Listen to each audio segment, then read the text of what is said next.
Take a look at what I've got for you today. This is the brand new Kindle Colorsoft with a color screen, just came out. And this is the Kobo Libra Colour, also with a color screen. The question is, which one's better? I'm gonna put these side by side and show you how they compare. Tech it before you wreck it. What's up, geeks? The brand new Kindle Colorsoft and the Kobo Libra Colour. There's no question these are the two big color e-readers right now on the market. So no surprise, a lot of people are comparing the new Kindle Colorsoft to the Kobo device. So I want to put them both head to head. I'm going to show you the exact same images on both of these devices so you can decide for yourself. If you stick around to the end, I'm going to show you the one hardware decision that I think might actually make a big difference when people are making a decision between these two. So let's get these things over to the table and show them to you side by side.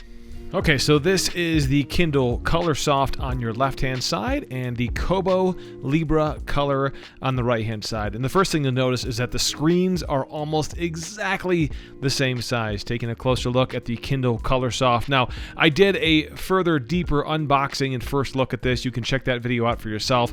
I like the back. If you notice, the power button and the USB-C port, the charging port, are both on the bottom of the device, and those are the only buttons on the device. That's different on the Kobo. You've got the two buttons for turning pages, the physical buttons on the front, and then you do have a charging port on the one side over here as well. And then the biggest difference is on the back. You've got the power button there on the back of the Kobo Libra Colour. We'll talk a little bit more about that in just a bit, but comparing the backs, again, you'll see the power button for the Kobo Libra up there on the back, and the power button for the Kindle Colorsoft is actually on the bottom of the device. Back to the front, and these are your main menus, your home screens, if you will, where it sort of shows you kind of your book collections. It's trying, of course, to sell you books as well through their bookstores. And I'll take a closer look. You'll notice one of the big differences with the Kindle home screen is that the book covers are a lot smaller, and on the Kobo Libra, they're larger. I actually like the Libra simply because of the color screen. The larger book covers kind of show it off, but of course you get less information on the screen at one time, so I think that's more personal preference than anything. So to compare these two side by side, I'm going to load up the exact same color book cover. This is Cat Kid Comic Club Influencers from Dave Pilkey, and just an example of kind of comparing side by side. I'm going to turn the backlights all the way off by going into the backlight settings and setting them to 0. It does seem to want to default to having those backlights turned on, but for comparison's sake, and I'll show them to you again with the backlight turned on in just a second, but for comparison's sake, we've got the brightness turned all the way down. The light color it doesn't matter. I've got those set in the middle, but it doesn't matter because if the light's turned off, then the light color doesn't mean anything. Back to the covers themselves, and we'll take a closer look. So here they are side by side, and you can see the yellows and the purples kind of popping there. And initially you'll notice right off the bat, the Kindle on the left seems to have more color popping than the Kobo on the right. Both good color screens, but it almost seems a little bit subdued on the Kobo, especially if you look at the background. Compare the background colors on the left, and you see kind of more of a poppy orange yellowish color as opposed to the kind of faded color on the right. Let me zoom in on the images, and you'll notice first and foremost the speed of the Kindle Colorsoft screen compared to the Kobo screen is much different. The Kindle screen, take a look at this when I kind of slide my finger around versus when I do it on the Kobo screen, and there's almost like a ghosting effect on the Kobo screen, and you just don't get that with the Kindle Colorsoft screen. These are different technologies. They're using different technology for the e-ink screens, and so you're going to get a different response, and it's very apparent, again, when you're zoomed in and moving around and you see that ghosting on the Kobo screen. I think that gives you an advantage to the Kindle Colorsoft screen, especially when you're doing something like this. I get it, these are e-ink screens, not really designed for this sort of action, but nonetheless, the Kindle definitely outperforms the Kobo when it comes to response speed. Okay, I want to turn the backlights on. I'm going to set them to 100% just to sort of give you the same type of comparison with the backlights turned on. I do think it makes those colors pop just a little bit more. Now, under outdoor conditions with natural lighting, sunlight, you're not going to need this. You're not going to want this, frankly. But when you're indoors, I think it's important to compare them with the backlights on because that's how you're going to read. And you'll notice even more so than before, I think.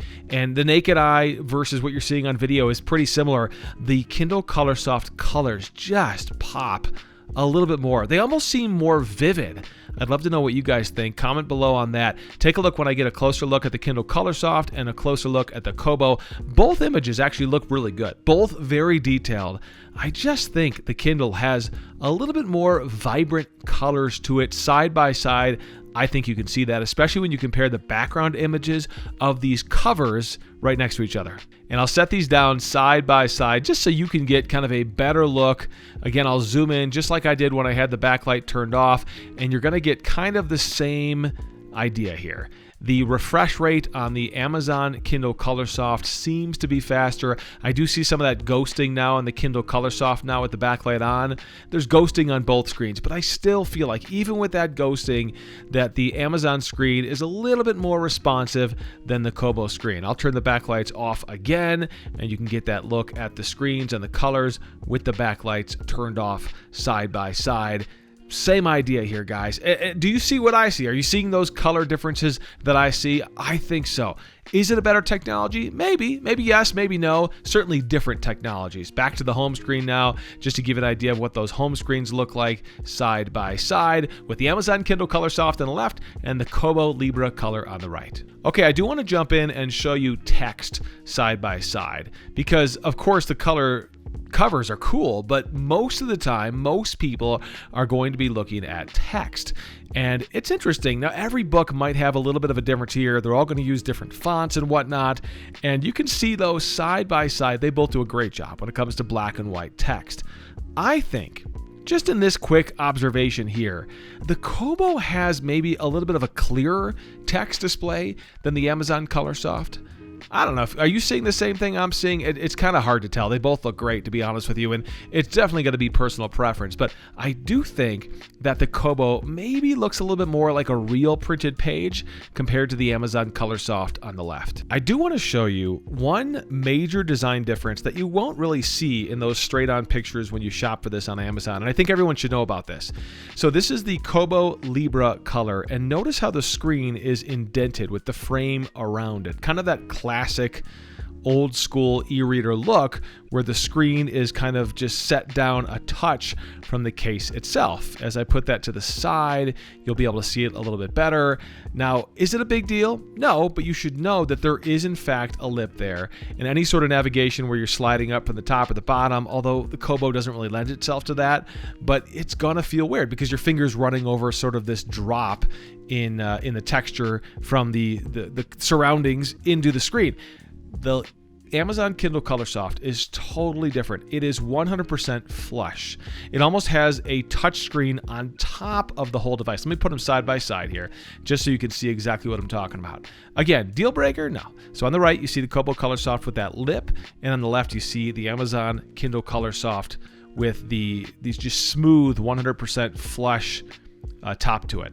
Big deal. Also, don't forget power button on the back of the Kobo, power button on the bottom of the Amazon. I think the Kobo wins there because I don't know why you'd put the button on the bottom, especially if you're putting it onto a charging dock. You're going to be inadvertently turning it on or turning it off. I actually like the button on the back. That's on the Kobo. So listen, points for the Kobo, points for the Amazon Kindle. I think this is a fair battle, and I can't necessarily pick a winner. You're just going to have to make a decision for yourself based on which features you care about. There you have it, guys. The two major color e-readers. What do you think? Which one are you buying? Maybe you already have one of these and you're okay. You prefer it. Comment below. I can't wait to see your comments. I try to read every single comment and comment back. And make sure you subscribe to the channel. It helps me grow here on Tech It Before You Wreck It. I'm Kirk.